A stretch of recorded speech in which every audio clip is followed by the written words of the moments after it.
Hi guys, diri nga part guys kay nanguha ta og pangsudan nga ang atong na-timingan guys kay namang pwede tunuan nga isda.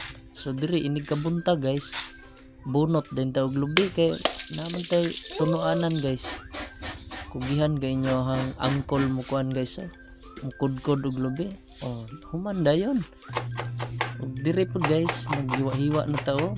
Hambog pa kayo guys, napay pinalingi ni matikdulan na imong kamot diha dong. Oh, ay dire pag tan-aw kakuyaw gud nimo diha. Unya dire guys, ready naman jud tanan ang ato ang mga sangkap sa ato ang tinunuan. Paksiwo na to ni siya guys. Kuan ni siya guys ha, dili ni siya hito sa tabang, hito na sa dagat guys. Dili ko nagakaon og hito sa tabang guys. So atong gipaksiw pagkahubas gilunod na to ato ang tuno ug atong mga lamas ug ang ato ang tangad, paminta. Mao ni ato ang kuan guys, mao ni ato ang sangkap. Diri guys medyo ning baba na gid iyang lapot na kayo ang katong original niya nga tuno mao atong ibutang. So mao ni siya guys ang ato ang ato sang takloban guys ug ato ning ubas-ubas.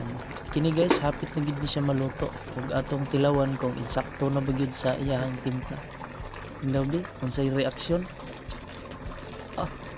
Kuyaw no? Lami daw guys. So mao na ni guys, luto na ang ato ang tinunuan nga hito. Hito sa dagat guys ha, dili ko nagakaog hito sa tabang. Unsa pa inyong gihulat guys, pagdala na mog bahaw diri kay mangaon na ta guys. Diri guys grabe nagtilap-tilap na inyong angkol guys. So yan lang guys, kung nakaabot ka diri dapita sa ato ang video, please naman paki-follow ng ating video. Thank you for watching. Bye bye mga viewers.